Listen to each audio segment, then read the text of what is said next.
ඉතින් සර් කාලෙකට පස්සේ කොහමද? ගොඩක් කාලෙකින්නේ ඔව් සර්. හම්බෙන්න අපි සෑහෙන කාලයක් තිස්සේ සෑහෙන බලාගෙන කාලයක් හිටියනේ. ඔව් එක දිගට අපි හම්බෙනවා මේ අපිට මේ ටික දවස් පොඩ්ඩක් හම්බෙන්න බැරි වුණා නේ සර්. ඒක තමයි. ඉතින් කොහොමද මේ දවස්වල මොනවද කරන්නේ? මේ දවස්වල සර් දන්නවා ඉතින් රටේ තියෙන ප්‍රශ්නෙත් එක්ක නේද? ලොකු මේ ප්‍රශ්න ගොඩක් කොඩුකු මිනිස්සුන්ට ආපදා ගොඩක් හරි සංවේදී සිද්ධියක් නේද? හරිම සංවේදී සර්. මෙතන දුෂාන් සෑහෙන වැඩක් කරන්න නැතිනේ. ඔව් සර් මේ වෙලාවට කරන්න ඕනි අපි ඒක. අනිවාර්යයෙන්. අද සර් ඉතින් කතා නම් කරන ගොඩක් දේවල් තියෙනවා සර්. ගොඩක් තියෙනවා. ඇත්තටම මේ දැන් මේ වගේම මේ දුෂාන්ට මතක මේ වගේම විසන තත්ත්වයන් ලංකාවට ඇති වෙලා තියෙනවනේ. ඔව් සර්. දැන් වාගේ කාලය තුල ඔයාට මතක තියෙන අත්දැකීම මොකක්ද? මට සර් මං හිතන්නේ මේ සුනාමිය අපි පොඩි ඒ දවස්වල හැබැයි මට මතකයි පොය දවසක් වගේ නේ. මොකද දැන් බණ තිබ්බවන මතකයි ටීවී එකේ. දුවක් පෝය. දුවක් පොය. කියන්නේ මං හිතන්නේ සර් මේ දෙසැම්බර් මාසේ. දෙසැම්බර් මාසේ. දෙසැම්බර් මාසේ. දෙසැම්බර් මාසේ තමයි. ඉතින් මේ පෝයත් එක්ක තව ටිකක් එහාට ගියාම ඔය වගේම පොය දවසකදී වෙච්ච තවත් ඛේදනීයම සිදුවීමක් තියෙනවා. ඒක ගොඩක් අය දන්නවා. දැනගන්න ගොඩක් වෙලාවට හේතු සාධක වෙන්නේ මේ බයිල ගීතයක්. බයිල ගීතයක්. මතකද බයිල ගීතයකින් ඒ වගේ කතාවක් කියනවා. මම හිතන්නේ රුහුණට පැත්තට වෙන්න මාතර මේ සිද්ධිය වෙන්නේ. මාතර සිද්ධියක්. මේ එහෙම ඒ සින්දුව අමතක වෙයි කියලා නම් හිතන්න බෑ මං හිතන්නේ කාටවත්. ඒ කියන්නේ මේ බලන්නකෝ දැන් මේ වගේ සංසිද්ධියක් අත්දැකීම් කරගෙන නිර්මාණයක් කරපු නිසා තමයි අද ඉන්න පරපුර මේ වගේ කතාවක් වුණා කියන සිද්ධිය දැනගන්නනේ. ඛේදවාචකයක් වුණා කියලා. අපි තාම ඛේදවාචකය මොකද්ද කියලා කිව්වේ නෑනේ. තමයි මේ 1977 වෙසක් පෝය එන්නේ මැයි 3 වෙනිදා. 3 වෙනිදා තමයි මේ අභාග්‍ය සම්පන්න සිද්ධිය සිදු වෙන්නේ. පෝය දවසේ. මාතර මේ නිල්වලා ගඟත් එක්ක තියෙනවනේ වෙනම සංස්කෘතිය. වෙනම එකක් තියෙනවා සර්. ඔව්. දැන් ඔය තුෂාන් දන්නවද ඔය නිල්වලා ගඟ කොහේ ඉඳලාද පටන් ගන්න කියලා? මට පටන් ගන්න තැන එච්ච ලොකු අයිඩියා එකක් නැහැ සර්. හැබැයි මම වැටෙන තැන ගන්න. වැටෙන තැන දන්නවා. එතන දන්නවා සර්. ගිහලා තියෙනවා. ගිහලා තියෙනවා. ගිහලා තියෙනවානේ. මේ දෙනියායේ ගොන්ගල කන්දෙන් තමයි මේ නිල්වලා ගඟයි ගිංගඟයි දෙකම පටන් ගන්නෙ. ඊට පස්සේ තමයි ඉතින් තොටමුණෙන් මුහුදට යන්නේ. මතකද ගීතය? ගීතේ මට මතකයි සර්. අපි මේ ගත්තොත් එහෙම මේ මුල් පද ටිකේම ඒක හරි සරලයි සර්. හැබැයි මේ මට මේ මෙච්චර සරල සින්දුවක් මෙච්චර අපේ හිතවලට අපි ඇත්තටම කිව්වොත් අපි ඉස්කෝලේ යන කාලේ මේ සින්දු වලින් මේ එතකොට ඒ කාලේ සාමාන්‍ය සින්දුවක් කියන්නේ සර් මාර දාන සමහර වචනවල මාර ගැඹුරක් තියෙනවා. නැත්තම් ඒකේ සාමාන්‍යයෙන් පළවෙනි පාර සින්දුවක් ඇහුවාම ඒක තේරුම් ගන්නත් සමහර සින්දු බෑ ඇත්තටම. දැන් බයිලා ගීතවල තියෙන විශේෂත්වය තමයි ගීතය ගායනා කළ ඉවරෙද්දී කිව්ව දේ ඔක්කොම තේරෙනවා. ඒ සරල බව.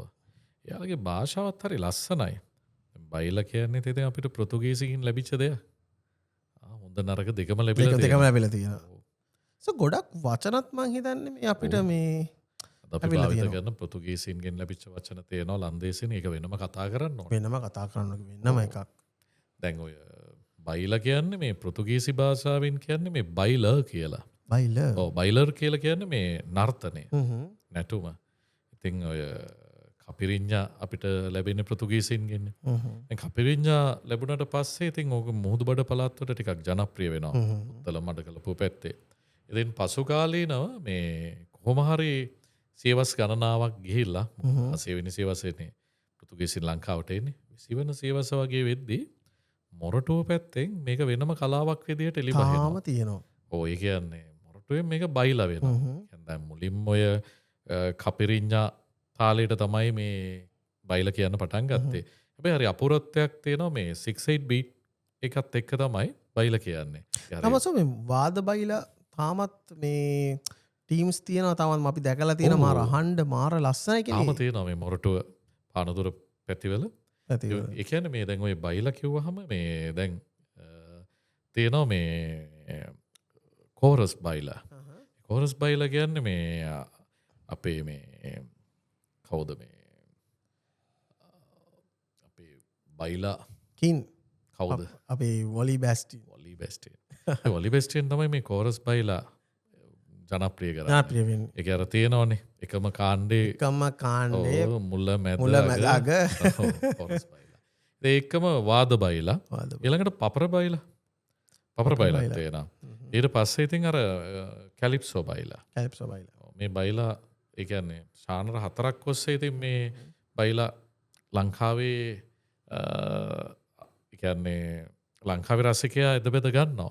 ඔව් එතකොට ඇන්ටන් ජෝන් කියන්නේ ඒ ආලත් එක්කම එකට හිටපු එක්කෙනෙක්ද නැත්නම් එයාගෙන් පස්සේ මෑත කාලේ එයාලත් එක්ක එකතු වෙලා නෑ.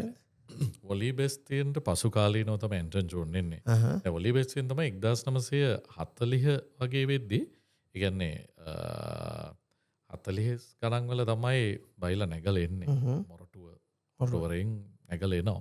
ඉතින් මේ ආපු බයිලා ගොඩාක් වෙලාවට සමාජගත කරන්න වොලි බෙස්ටියන්ගෙන් පස්සේ විශේෂයෙන්ම මේ ඇන්ටන් ජෝන්ගෙන් විශාල මෙහෙයක් වුණා. ඒ වගේම තමයි කවුද? බයිල චක්‍රවර්ති. මේ අපි කවුරුත් දන්න මේ MS සිටියේ මේ ගල්කිස්සේ සුමනාරාම් පාරේ. එතකොට දෙහිවල කවුඩාන පාරේ තමයි ඇන්ටන් ජෝන් හිටියේ. ඔය ඇන්ටන් ජෝන්ගේ මාම කෙනෙක් හිටියා. ඒ මාමා වොලිගේ බෑන්ඩ් එකේ ඩ්‍රම්ස් වාදක ශිල්පියා. එනිසා මේ චූටි කාලේ ඉඳලා ඇන්ටන් chance එකක් හම්බෙනවා. මේ වොලිය ඇසුරු කරන්න. ඒකම මේ වොලිගේ ගොඩක් සින්දු ඇන්ටන් කිව්වට පස්සේ ඒවා ගොඩක් ජනප්‍රිය වෙනවා. එකම බෑන්ඩ් එකේදී නෑ ඊට පස්සේ මං කියන්නේ මේ ගායකයෙක් විදිහට වෙන මතුවෙනවනේ. ඔව් ඒ කියන්නේ ඇත්තටම එතෙන්දී දැන් ඇන්ටන් මුලින් කියන්නේ ඇත්තටම මේ ඇන්ටන් කරන්නේ මේ වොලිව අනුකරණය කරන කොපි කරන එක. දැන් වොලි තමයි මුලින්ම මේ දැන් එදිනෙදා වෙන පිට දැනෙන හද සංස්පර්ශ සිද්ධි තියෙනවානේ. සිදුවී මුල් කරගෙන බයිලා ගීත ගායනා කරන්න පටන් ගත්තා. ඒ කාලේ හරි ජනප්‍රිය සිද්ධියක් වෙලා තිබුණා මේ බණ්ඩාරවෙල දෝවේ බස් රථ අනතුරා. ඒකෙන් ජීවිත කිහිපයක් අහිමි වුණා. ඉතින් අර දෝවේ අඳෝනාව ගැන කියන්න ගත්තා. ඊට පස්සේ මේ හාරලක්ෂ මංකොල්ලෙත් හරි ජනප්‍රියනේ කාලේ. ඔව් ඒ ගැනත් කිව්වා. ඉතින් ඔහොම කිව්වහම මේ ගීත මේ ඇන්ටන් ගායනා කරන්න ගත්තා. මොකද ඔය පසු කාලීනව වොලිට තිබ්බාසනීප තත්ත්වයවත් එක්ක ගොඩක්ම වෙච්ච සිද්ධියක් තමයි මේ වොලි වැඩ කරේ පොලිසිය. ඒ නිසා වොලිට නිමාඩු ගන්න අමාරුයි. ඒ කියන්නේ මෙයාලා මේ සංගීතය කරන්න ජොබ් එකකුත් තියාගෙන කියන්නේ. දැන් එතකොට අපි ඇන්ටන් කියන්නේ බැංකු නිලධාරියෙක්. බැංකු වැඩ කරන්නේ. එතකොට දැන් මෙන්න මෙහෙම chance එකක් හම්බ වෙනවා. පොලිසිය නිමාඩු ගන්න අමාරුයිනේ. ඒ නිසා ගොඩක් වෙලාවට අරය රිප්‍රසන්ට් කරලා බයිලා කියන්න සිද්ධ වෙනවා ඇන්ටන්ට. ඒක chance එකක්. ඉතින් බලද්දි මෙයාලා මේක කියන්නේ වචනයක උතන හම්බ කරන්න බලාගෙනම කරපු එකක්. මම හිතන්නේ කලාව ඒ කාලේ ඇත්තටම යම් ජීවත් වෙන්න කලාව තිබුණ එක වෙනම කාරණාව. නමුත් ඒකට ඊට වඩා මේකෙන් සතුටක් මම ලබන්න ඒකට ජීවත් වුණා මේ කලාව එක්ක. ඉතින් ඒ chance එකත් එක්ක දැන් ඔය මගෙනස් නෝනා ඔබ සිහි වෙනවා. ඔකට මේ නර්ස් නෝනා ගැන වොලි කියන්නේ වොලිගේ නැගණිය. නර්ස් කෙනෙක්. ඒ නිසා තමයි වොලි මේ සින්දුව හදන්නේ. ඉතින් මේ පසු කාලේනවා මෙයා අපේ ඇන්ටන්ගේ ප්‍රේම පළහිලව්වක් තියෙනවානේ ප්‍රථම ප්‍රේමේ. එතනත් එයාගේ පෙම්වතියත් ටික කාලයක් ඒ විවාහ කරාට පස්සේ මේගමුවේ පෞද්ගලික රෝහලක හෙදියක් වශයෙන් කටයුතු කරලා තියෙනවා. ඉතින් ඒ කාලේ මේ සින්දුව හරි ජනප්‍රියයි. ඉතින් අර වොලිගේ සින්දුව ඇන්ටන් අපූර්වට කියනවා. ඉතින් ඔය 1958 ඇන්ටන් කියනවා කන්තෝරුව ගොඩක් ජනප්‍රිය මම වැඩ කරන. එයාගේ මාත් දෙකින් පදනම් කරගෙන හරි අපූර්ව මේ නිර්මාණයක්. දැන් මෙතෙන්දී ලස්සනම දේ උග නෙමේ. මේ භාෂාව මේ බයිලා කලාවට ඔබින ලෙස සිංහල භාෂාව සකසා ගැනීම. ඇත්තටම වොලී අතින් හරි දක්ෂයි. වොලීගෙන් පස්සේ ඉතින් මෙස්ලාගේ ළඟට එද්දී ඒක ගොඩක් දුරට ඒ කියන්නේ දියුණු තැනකට එනවා. එයාලා තමයි බය නැතුව අර ඉංග්‍රීසි වචන සිංහල වචන අස්සේ හරි හරියට එබුවේ. ඒ කියන්නේ එක පැත්තෙන් ගත්තාම නියම භාෂාව වෑද්දුම් කරුවෝ කියන්න පුළුවන්. අනිවාර්යෙන්. ලස්සන්ට ඒව ගලපලා තියෙනවා. ඉතින් ඒක ගොඩක් දැන් අද මං හිතන්නේ අද රැප් ගායකයෝ ඉන්නවා. රැප් ගායකයන්ට ගොඩක් වෙලාවට මේ පන්නරය ඇත්තටම විශාල පිටිවහලක් වෙලා තියෙනවා. දැන් මේ භාෂාව විකට්ටිය හරි අපූර්වට ගලපනෝනේ. මාර ඒකේ මුල් කාලීනව ඒ වැඩේ කර එක අභියෝගයක් ඒ වගේ මාර අභියෝගයක්. ඇත්තටම අභියෝගයක්. ඒ කාලේ මේ කියන්නේ මේ තිබ්බ සින්දුත් එක්ක හිටපු ගායකයොත් එක්ක මේක මේ බයිලා කලාවට එන්න මේ ඒ කියන්නේ කටට ගැටලුවක් තිබ්බ නැද්ද බයක් තිබ්බ නැද්ද නිකන් මාර ලස්සන තව සම්භාව්‍ය සින්දු ටිකුත් තියෙන වෙලාවක මේ වගේ සරල වචන වලින් නිකන් ගත්තොස්ස මේ සයුර බලා බදල එලවා යුරු තලා ගලා ගිය මාතරගම් කොමලි නිල්වලා එතර සිටිය ඇය කැදවා මරු තුරුලට අරන් ගියා මුළු සිරිලක දුකෙහි ගිල්වලා. ඉතින් බලන්න නිල්වලා ගඟේ තමයි ගිල්වලා මේ සපරාධය සිද්ධ වෙන්නේ. ඉතින් අර අපි ගත්තාම මොනවා වුණත් මේ පදවල තියෙන රහ ඇත්තටම වැදගත්නේ. දැන් උතනදී මං හිතන්නේ දුෂාන් කියන්න උත්සාහ කරන දේ තමයි දැන් ඔය සම්භාවය කියලා අපි වැළඳ ගන්න සාහිත්‍යයක් තියෙනවා, ගීත කලාවක් තියෙනවා. ඒ තුල මේවා නිකන් අවශේෂ නිර්මාණනේ. සරලව කියනවා නම් අද ජෝතිපාල ගැන අපි කතා කරාට ඒ කාලේ කිසිදු විශ්වවිද්‍යාලයකට ජෝතිපාලට ආරාධනා කරේ නෑනේ. හැබැයි මේ ජෝතිපාලගේ ගී කියන සුපර්ස්ටාර්ලට අද විශ්වවිද්‍යාලවල ඕන තරම් ඇරයුම් කරනවා. හැබැයි ඒ සුපර්ස්ටාර්ලා ජෝතිපාලගේ ගීත ගායනා කරනවා. ඉතින් එහෙම තමයි කාලය මවපු වෙනස. ඉතින් මම කියන්නේ ඉතින් ඒ කාලෙදී දැන් අපි ඔය ගොඩක් වෙලාවට ඔය සම්භාව්‍ය ගීත කලාවකුත් තියෙනවානේ. හැබැයි අපි මතක තියාගන්න ඕනේ මේ ගීතේ අපි වැරදි තැනකින් ඔය ਵਿਚාරයට ලක් කරද්දී බහුතරයක් දෙනා අල්ලගෙන තියෙන්නේ. හැමෝම කරන්නේ මේ ගීතේ තියෙන පදමාලාව ගැන සැලකිලිමත් වෙන්නේ. ඒ පද එක්ක අපි තමයි අර සම්භාව්‍ය පද්‍ය සාහිත්‍යයේ පද්‍ය නිර්මාණ රස විඳින විදියනේ. මේ පද්‍යයි ගීතය කියන්නේ දෙකක්. කවිය නෙමෙයිනේ ගීතය කියන්නේ. අපි තාමත් අර කවි රස විඳපු විදිහට මේ පදවල අර්ථ බලනවා. අර්ථ රස, ශබ්ද රස ඔය හොයා යනවා. එහෙම නෙමෙයි මේ. ගීතය කියන්නේ ඊට එහා යන දෙයක්නේ. තනුවක් තියෙනවා. ඒ වගේ මේකේ තියෙන සංගීතය. අපි සංගීත ගැන කතා කරන්නේ නැහනේ. දැන් රහුමාන්ගේ නිර්මාණ ගත්තාම ඒ සංගීතය වෙනම කතා කරන්න ඕනේ, වෙනම පණිවිඩයක් සමාජගත කරන්න ඕනේ. ඒ වගේම සෑම නිර්මාණයකම මේ සංගීතය කියන්නේ අපි කතා කරන්න ඕනේ දෙයක්. ඒ නිසා අපි හැමතිස්සෙම පදමාලාව ගැන හිතලා ඒ ගැන කතා කරලා අපි ඉතින් රස විඳිනවා. එහෙම නෙමෙයි. මම කියන්නේ මේ විවිධ රස තියෙනවා. එකම රසකට ලොල් වෙන්නත් බෑ. අර 5 star හොටෙල් එකකින් කෑවා වගේම අපි ඉන්දියන්ලා සයිවර් කඩේකිනුත් කනවනේ. ඔව්. සයිවර් කනවා වගේම අපි පෙට්ටි කඩේනුත් කනවා. ඉතින් ඒ කියන්නේ පෙට්ටි කඩෙන් කනවා කියලා 5 star නොකන්නේ නෑනේ. ඒ දෙකම අපි විඳිනවා. විවිධ රස තියෙනවා. විවිධ රස. අනිත් එක ඒ රස අපි එක එක මොහොතේ විඳින ආකාරයත් වෙනස් නේ. සම්පූර්ණ වෙනස්. ඒ නිසා මම කියන්නේ ඒක ප්‍රේම් එකකට කොටු වෙන්න අවශ්‍ය නෑනේ නේ. ඒකත්. අපි මෙහෙම සීමාවක් තුල ඉන්නවා කියලා. රස හොයාගෙන ජීවිතේ අපිට යන්න තියෙන්නේ. ඉතින් බයිලා කලාව කියන්නේ හරි අපූර්ව අන්න ඒ වගේ භාෂාව පැත්තෙන් ගත්තාම අපි වෙනම කතා කරන්න ඕනේ. දැන් මේ නිර්මාණය ගත්තාම හරිම සරලයි. දැන් ඔය ඒ කාලේ මට මතකයි මම මාතර ගිය වෙලාවක මේ සින්දුවත් එක්ක මට මාතර දැනෙනවා. මං යන්නේ මං එහා පැත්තේ බස් ස්ටෑන්ඩ් එකට ටිකක් යට ගියාම නිල්වලා ගඟ තියෙනවනේ. දැන් මට දැනෙනවා අර සින්දුව එක්ක මේ පරිසරයේ නේද මෙහෙම දෙයක් වෙලා තියෙන්නේ මෙහෙමයි කියලා. දවසක් මට හම්බ වෙනවා අංකල් කෙනෙක්. ටිකක් මැදුවේ ඉන්න. මම මේ සිද්ධිය අහනවා. අද කියනවා දැන් අද ওই බස් ස්ටෑන්ඩ් එක තියෙනවනේ. අද බස් ස්ටෑන්ඩ් එක තියෙන තැන තමයි එදා මේ ක්‍රීඩා පිටියේ තිබිලා තියෙන්නේ. ඉතින් ඔතනින් පොඩ්ඩක් එහා තමයි ඔය මාතර ගඟේ ඔය බෝට්ටු සවාරිය යන්නේ. දැන් විශේෂයෙන්ම තියෙන ඔය බෝට්ටු සවාරිය යන්න ඔතන එහා පැත්තේ තියෙනවනේ පාලමක්. මතකයිනේ? ඔව් සර්. මහානාම පාලම කියලා. මහානාම පාලම. මතකයිනේ? ඔතනින් තමයි මේ බෝට්ටු සවාරිය පටන් ගන්නෙ. පටන් අරගෙන යනවා මේ ඒ කියන්නේ පීක්වැල්ල විහාරස්ථානේ තියෙනවනේ. ඒකෙන් මේ පොඩ්ඩක් එහාට ගිහලා මැදවත්ත හන්දිය හරියෙන් හරවනවා. ඊට පස්සේ එහෙම හරවලා ආපහු එනවා තොටමුණට. ඒ කියන්නේ ගඟක් මූදට වැටෙනවා කියන්නේ එක මාරයිනේ. අමුතුම තැනක් නේ. තුමන දැන් පැරණි සාහිත්‍යය තුල කියන්නේ නේද? නදී පෙම්මතිය. පෙම්මතා තමයි මොහොත හොයාගෙන එනවා. හම්බෙන තැන මාර තැනක් නේ. මාර තැනක්. ඉතින් අර තොටමුණට ගිහිල්ලා වටයක් දාලා ආවහම ඒක හරි ලල්ල එකක් තියෙන වැඩ. කිලෝමීටර් 2ක් විතර තියෙනවා. දුර ප්‍රමාණයක්. ඒ කියන්නේ වටේ යන්න. මේ දුෂන් දන්නවද ඒ කාලේ ওই බෝට්ටු සවාරියකට කීයක් අය කරලා තියෙනවද කියලා කෙනෙක්ගේ? නෑ ඇත්තටම මම ඒ ගැන මම ඇත්තටම ඔහොම තැනක් තිබ්බ ගියත් එම ලොකු අයිඩියා එකක් නෑ කියන්නේ. 725යි. 725යි. 725 කෙනෙක්ගේ. එක්කෙනෙක්. ඒව තමයි යන්නේ. එතකොට දැන් මේ ටිකක් දැන් ගොඩක් වෙලාවට මාතරට පිටින් එන කට්ටිය දැන් ඉස්සර ඉතින් මේ වගේ ප්‍රවාහනයක් මේවා නැහැ නේ. මේක 1977 නේ. 17 නේ. ඔව්. ඉතින් ඒ කියන්නේ මෙහෙමයි. හැබැයි මතක තියාගන්න ඕනේ ඒ කාලේ මීට වැඩිය සිනමා කර්මාන්තයක් තිබ්බ හින්දා මීට වැඩිය ප්‍රවාහන සේවකුත් තිබුණා. ඒක වෙනම කතා කළ යුතුම මාතෘකාවක්. වෙනම කතා කරන්න ඕනේ. හැබැයි මෙහෙමයි. දැන් අර වෙසක් එකට ගම් වලින් කට්ටිය එනවා මාතරට. තොරන් තියෙන්නේ, වෙසක් තියෙන්නේ, ඔක්කොම තියෙන්නේ, දන්සල් තියෙන්නේ, ප්‍රධාන අග නගරේ වගේනේ මාතර දකුණට.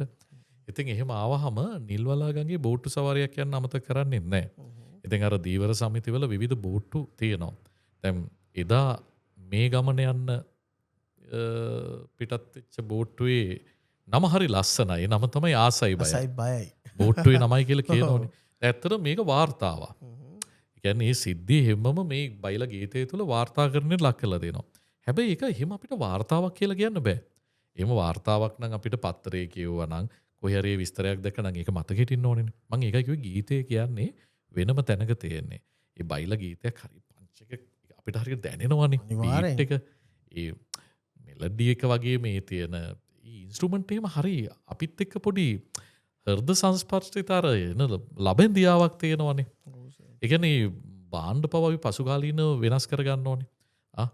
ඒ කියන්නේ ඔය හම්දා ඩ්‍රම් එක ඒ වගේ මේ සිම්බල් ඔය වගේ ඒවා පසුකාලීනව එකතුත් කරනවා. වාදක බාණ්ඩ විදිහට. දැන් මේ එදා ඔය ගමන පිටත් වෙච්ච බෝට්ටුව MG 10 වර්ගයේ ඒ කියන්නේ එක් දින යාත්‍රාවක්. අඩි 32ක් විතර දිගයි. තුෂාන් ඒකට ඇත්තටම නගගෙන යන්න පුළුවන් 30කට පමණයි. 30යි. 30කට එහා යන්න බෑ. යනවා නම් ඒක අවදානම්. නමුත් එදා 50කට වැඩිය නැගලා තියෙනවා. 50කට වඩා 30 බෝට්ටුවට. 60ක් විතර කියලා කියනවා එදා.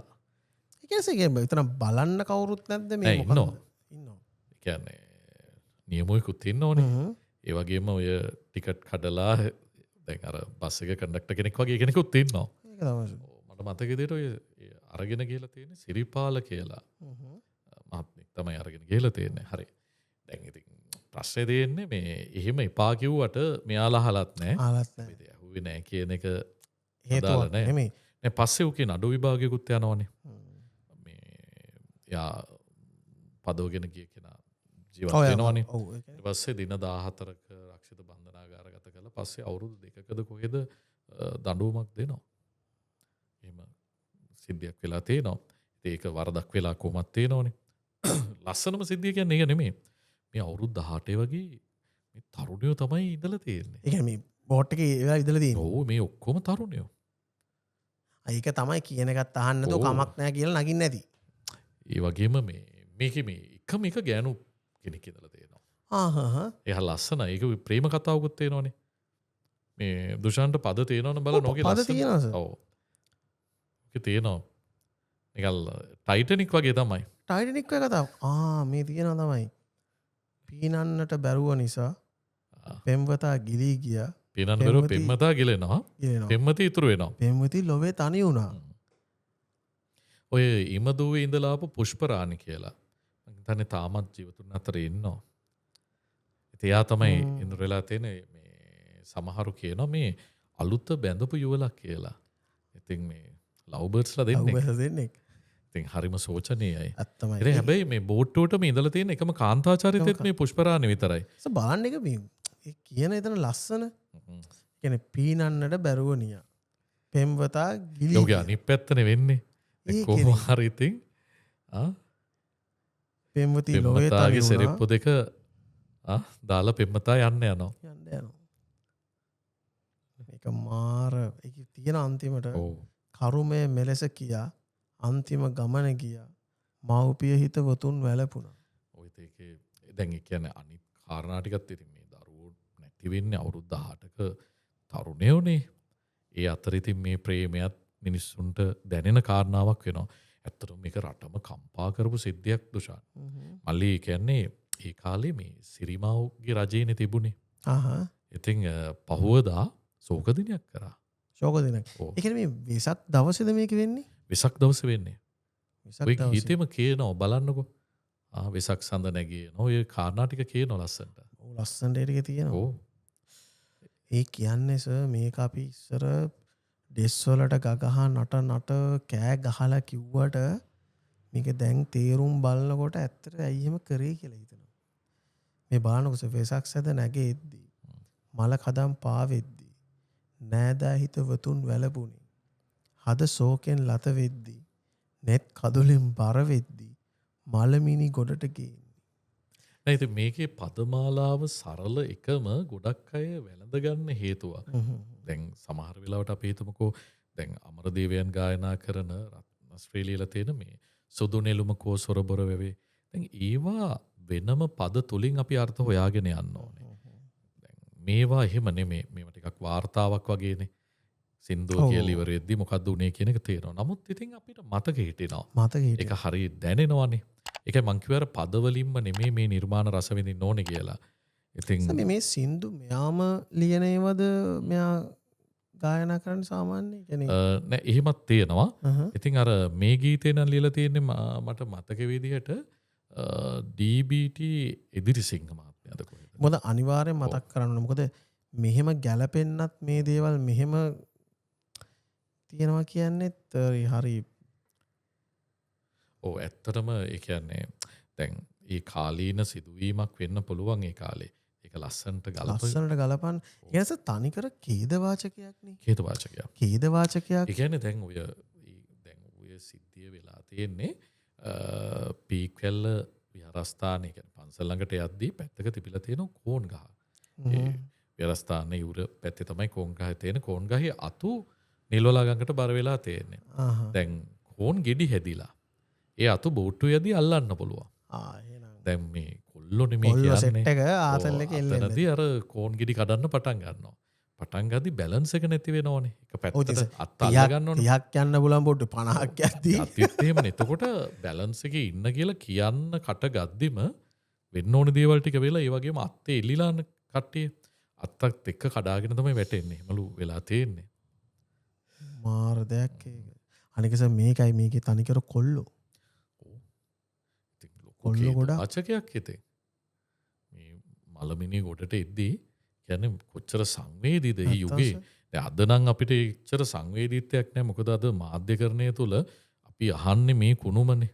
ඒ කියන්නේ මිනි මැරුම් අපරාධ සාමාන්‍ය දෙයක්. ඔය කියන්නේ ඒක වෙනම කතා කරන්න ඕනේ කාරණාවක් වෙන බලපෑම. ඒ නිසා ඒ සමස්ත සමාජයක් සංවේදී නොවෙන්නේ කාරණා බලපානවා. අනිවාර්යයෙන් මාධ්‍ය වාර්තා කරනවා. ඉතින් ඒ තොරතුරු නිරන්තරයෙන්ම sannivedanaya වෙද්දී ඉතින් මිනිස්සු සංවේදී නොවෙනවා කියන එක සාමාන්‍ය තත්ත්වයක් නේ. එදා එහෙම නෙමෙයි. ඒ විතරක් නෙමෙයි දැන් වෙසන් එකට හදපු තොරන් තියෙනෝනේ පෙන්නන්න. ඒ තොරන් වල විදුලි ආලෝකය කිසිවක් කරලා නැහැ. තොරම් විදුලි බුබුලු නැතුව තොරන් වලින් වැඩක් නැහැ නේ. තොරන් බලන්න යන්නේ ලයිට් බලන්න. ලයිට් බලන්න. ඒ විදුලි බුබුලු එකක්වත් දැල්ලලා නැහැ. ගොඩක් රුහුණ සැලිලා තියෙනවා. ඒ කියන්නේ ඒක මේ යට ඒක තියෙනවත් එක්ක රුහුණ මේ ඒ ඇත්තටම මේ මාතර කොහෙවත් තොරණක විදුලි බුබුලු දැල්ලලා නැහැ. ඒ තරම් එක මිනිස්සුන්ගේ හිතට දැනුණා. ඒක මේ ලස්සන තියෙනවස ඒ සිදු විපතාසා රුහුණම දුකෙන් වසා දින ගණනක් දුක පළ කෙරුවා. ඒ කියන්නේ සර් කිව්ව දේවල් වලින් එන්නේ නැති. ඊට පස්සේ අහසට දෑතම ඔසවා දෙවියන් යද කීවා මෙවැනි විපත් යලි නොම වේවා. මෙවැනි විපත් යලි නොම වේවා. කියන්නේ සෑහෙන ඛේදවාචකයක් ඒ උනේ. සෑහෙන ඛේදවාචකයක්. ඒක බලන්න මේ බෝට්ටුවේ නමත් ඉතින් ආසයි බයයි. ආසයි බයයි. ඔය නිල් පාටයි රතු පාටයි බෝට්ටුව පාට ගාලා තිබුණේ කියන්නේ වර්ණ ඒ දෙකකින් නිල් පාට උඩ සුදු පාටින් ලියලා තියෙනවා ආසයි බයයි කියලා. ආසයි බයයි කියලා. පස්සේ මේ බෝට්ටු අරගෙන අපව රිපෙයාර් කරනවා. වෙන කව යාමද ඇත වෙන කෙනෙ ඒක නොක දීවර සමිතිකට අයිති බෝට්ටු. ඉතින් ඊට පස්සේ බෝට්ටු විකුණනොය කවුරු හරි සුමන්න පාලහර සුමසේකර මට හරියට නම් මතක නැහැ. දෙවිනුවර පැත්ත කෙනෙක් තමයි අරගන්නේ. ලස්සන වැඩේ කියන්නේ එයා අරගත්තට පස්සේ බෝට්ටුවේ නම වෙනස් කරනවා. කොහොමදන්සේ යලි ඉපදිය කියලා. යල්ල ඉපදිය. ඔව්. දැන් ආසය බය ඉවරයිද යලි ඉපදිය කියලා. ඉතින් ඔහොම තමයි අපේ රටේ සිදුවෙච්ච බොහොම සංවේදී සිදුවීම. මේ මං එහෙම නෙමෙයි කියන්නේ ඇන්ටන් ජෝන් කියන ඒ කලාකරුවා ඇත්තටම මම කියන්නවා නෙමෙයි තම මම හිතන්නේ ලොකු ඇගීමකට ලක් වුණා කියලා. ඇත්තටමනේ. ඒ කියන්නේ මීට වෙන වැඩිය අපරාධයක්ස. ඔව් ඒ කියන්නේ අපිට මේ ඇත්තටම අපි කතා කරන්න ඕනේ චරිතයක්. ඒ කියන්නේ මම කියන්නේ මේ බයිලා ගීත කලාව එක්කම නෙමෙයි. යා තෝරගත්තු සිද්ධිදාමයන් ටික බලන්න. ඔව්. පේරීට පස්සේ ගත්තාම දැන් සේපාලේක නායක ඉතින් ඒ වගේ සිද්ධි ඔක්කොම සුනාමිය මෑත කාලීනෝ. එතකොට ඉතින් මේ ඔක්කොම සිද්ධි සමහර විටක මේ වෙනකොට හිටියා නම් අලි කුලප්පුව මේ වෙනකොට හිටියා නම් මේ සිද්ධිය ගැන සමහරට සින්දුවක් අනිවාර්යයි. සමහර විට නෙමෙයි අනිවාර්යයෙන්ම. ඉතින් එක පැත්තකින් ගත්තාම ඊ අදටත් දැන් අපි අර තාමත් දුටුගැමුණු රජතුමා දසමහා යෝධයෝ ගැන අපේ සියලා ආච්චිලාර කියලා දීපු රස කතන්දර ටිකෙන් අපි දැනගත්තේ. ඔව්. ඒවා එක අපිට තාමත් යාවත් කාලීනයිනේ. ඒ වගේ අර ඒ සින්දු ටික මේ බයිලා ගීත තමයි. දැන් අද ඉන්න නූතන පරපුරට මෙහිම සිද්ධියක් අපේ රටේ වුණා කියන එක ගැන දැනගන්න. සර් හිතෙන්නේ නැද්ද ලොකු අඩුපාඩුවක් කියලා මේ වගේ දැන් නැති එක. ඔව් නෑ කියනවා කියන්නත් අමාරුයි. කියන්නේ මේ වෙන ඉන්නවා ඒ උනස්ස මේ වගේ ඛේදවාචකයක් මේ විදියට ඉදිරිපත් කරන්න කියන්නේ මේ වචන ටිකස ඕනි කෙනෙක්ට හරි ලේසියෙන් තේරුම් ගන්න පුළුවන්. ඔව්. ඒක හරි ගැඹුරක් මේකේ ලොකු දෙයක් ඇත්තටම නෑ ගොඩක් අය. මට හිතෙනවා ඒකට ගොඩක් වෙලාවට මේ මාධ්‍ය ශාස්ත්‍රය තුළ ඇතිවෙච්ච වෙනස්කම් ටිකත් බලපාලා තියෙනවා. ඒ කියන්නේ මේ sannivedana තාක්ෂණ දිනුවා. දැන් එදා ඇත්තටම ගුවන් විදුලියක රූපවාහිනියක මේ ගීතයක් ප්‍රචාරයට පත් වුණාම ඒක මුළු රට පුරාම ප්‍රේක්ෂකයෝ රසිකයෝ ශ්‍රාවකයෝ ඇඳ බැඳ ගන්නවා. නමුත් අද බහුවිධ මාධ්‍යයන් තියෙන්නේ. සෝෂල් මීඩියා වෙනම තියෙනවා. ඉතින් ඒවා එක අර ටිකක් මේ වගේ සිද්ධියක් ඕන තරම් සමාජය තුළ සංසරණය වෙනවා. ඒකත් එක හේතුවක් වෙන්න ඇති. දැන් එදා සමහර වෙලාවට මේ සිදුවීම පත්තරේ ඊට පස්සේ දැන් රූපවාහිනියක් නැහැනේ අපිට. ඔව්. මේ කාලෙ වෙද්දි. ඇත්තටම. ඔව් එතකොට ගුවන් විදුලියෙන් පත්තරින් තමයි. එතකොට විශාල වශයෙන්ම මිනිස්සු පත්තරින් තමයි. මොකද සමහර ගුවන් විදුලි අහන්න විදියකුත් නැහැනේ. ඒ කියන්නේ සර් ඒ යුගයේ එතකොට ඒ ගීතය දශක ගණනාවක් ඒ කියන්නේ ඒ සිදුවීම හරි අපූර්වට සමාජයට මතක් කරානේ. ඒක සමීම අදටත් මං හිතන්නේ ඒක අදටත් හෙටටත් ඔව් මේක මේ නිර්මාණයක් විදිහට මාර කාලයක් තියෙන එක. තුෂාන් ඇත්තම කියනවා නම් ඔයාවත් මමවත් මේ සිද්ධිය වෙද්දී ඉපදිච්ච පරපුරේ චරිත නෙමෙයි. ඒ ඇත්තටම මේ වෙනි සිද්ධියක් ගැන ඇත්තටම අවධානයට අපිට ලක්ුණේ මේ ගීතේනේ. මේ ගීතේ නැත්තම් කවුරු හරි කිව්වොත් නේ අපි දැනගන්නේ. ඔව්. ඒ නිසා දැන් මම හිතන්නේ දැන් ඇන්ටන් ජෝන් අපිට වෙනම කියවන්න පුළුවන්. වෙනම පුළුවන්. ඇත්තටම දැන් මම හිතන්නේ අද ඉන්න දරුවෙක් අද තරුණෙක් ඇන්ටන් ජෝන් කිව්වොත් එක පැත්තෙන් අපේ රටේ දේශපාලනය. එක පැත්තෙන් අපේ රටේ ඒ කියන්නේ සමාජ සංසිද්ධීන් කොහොමද මේ වෙනකන් ගලාගෙන ආවේ. අපේ සංස්කෘතිය ගොඩක් දේවල් මොකද මේ සිදුවීමක් පසුබස තියෙන කරුණු ගොඩක් තියෙනවා. නැතයි මම හිතන්නේ මෙයාලගේ මේ කියන්නේ සමාජ දේශපාලන හරපද්ධතින් සියල්ලම මේ සින්දුවක් තුළ යම් විදිහකට ග්‍රහණයට ලක් වෙලා තියෙනවා. මොකද මේ ඇල්බම් එක තියෙන සින්දු ටික හොඳට ඇහුවා නම් මේ අපේ වෙලා තියෙන ඛේදවාචක හොඳම දේවල් ටික විස්තරට දැනගන්න පුළුවන්. ඇන්ටන් ජෝන් සින්දු 500කට අධික ප්‍රමාණයක් ගායනා කරලා තියෙනවා. ඔය සුජාත අත්තනායක එක්කත් යුග ගීතයක් ගායනා කළා. ඒක තමයි මම හිතන්නේ එතුමා ගායනා කරලා තියෙන සරල ගීතේ. මම ඇත්තටම එහෙම අහලා නැහැ. ඔය එහෙම තියෙනවා. ඒකයි මේ තව ප්‍රොඩියුසර්ල එක්කත් ගීතයක් තියෙනවා. ඉතින් අර මෙහෙමයි. දැන් ඒ චරිතයත් ඇත්තටම කතා කරන්න ඕන ඊව වෙලාවක. වෙනම කතා කරන්න. වෙනම කතා කරන්න. අපි බයිලා ගැන දවසක් කතා කරමු. ඇත්තටම. ඔව්. අපි ඇත්තනම අපි දෙන්න කෝම සෙට්ලා කතාක නිකන් කරන එක අපි කතා කරන දෙයක්නේ. මේ අපි නිකන් මේ අද නිකන් වෙනස්ම තැනක නිකන් අපිට හිතුණා නිකන් මේක මොකද වෙන්නේ කියලා බලන්න නිකන් කතා කරන ගමන් අපිට නෑ ඇත්තටම මේ ඇන්ටන් ජෝන් වගේ ගායකයෙක් ගැන අද වගේ දවසක මෙහෙම හරි කතා කරපු එක ලොකු දෙයක් කියලා මට හිතෙනවා. ඇත්තනම මේ අපිට නිකන් අර මේ වෙලාවේ රටේ තියෙන දේත් එක්ක බලනකොට මේ එක පාර නිකන් අපිට හිතුණ දේ මේ ඔව් ඉතින් මේක මෙවැනි සිදුවීම් අල්ලත් බොහෝ නිර්මාණ බිහි වේවි වේවි අනාගතයේදී. ඉතින් අර දැන් කොයිතරම් ප්‍රබලව නේද තාමත් මේ ගීත අපිට ඇහෙනවනේ. ඇහෙනවනේ. අනිකස මේක ඇත්තටම මම හිතන්නේ 90%ක්ම මේ මුලින් මේ සින්දුවට නටන්නේ. සින්දුවට කෑ ගහන්නේ. මේක තේරුම දන්නේ නැතුව. ඔය හැබැයි මම දුෂාන් මෙන්න මෙහෙමත් තේරෙනවා. එහෙම තේරුම දැනගෙන දුක් වෙවි මේක අහන්න ඕනෙත් නැහැ. මේ සිදුවීමක්නේ. අපිට සිදුවීම් මේ විදිහට පෙළගස්සන්න පුළුවන් අපේ ඉතිහාසයේ පුරාම අපිට මේ වගේ සිදුවීම් තියෙනවා. ඉතින් දැන් කවුරු හරි කෙනෙක්ට එහෙම තර්ක කරන්න පුළුවන් අර මෙහෙමද අපි කියලා. නමුත් ඉතින් මෙහෙමයි. දැන් මම කියන්නේ සංගීත සංදර්ශනයක මෙම ගීතයක් ගායනා කරද්දී ඉතින් ඇත්තටම ඒ රසිකයෝ යන්නේ වැළපෙන්නවත් ඒක මතක් කරන්න නෙමෙයි. හැබැයි ඒකට වෙනම ඔඩියන්ස් එකක් තියෙනවා. දැන් ඔය සුදු නෙළුම කෝසොරබොර වැවේ ෆිස්ටන් එකේ ගායනා කරද්දී එදායි ඔඩියන්ස් එක අඬනවා. හැබැයි රත්නශ්‍රී කියනවා මේ මළගෙදරට සහභාගී වෙනවනේ මේකේ ඇත්ත සිදුවීමක් තියෙනවනේ. එතකොට අර දැන් මේ ඇත්ත සිදුවීමත් එක්ක සම්බන්ධ වෙච්ච චරිතයක් විදිහට ඒ අත්දැකීම න්යා ලියන්නේ. මේ මළගෙදර කවුරුත් අඬන්නේ නැහැ.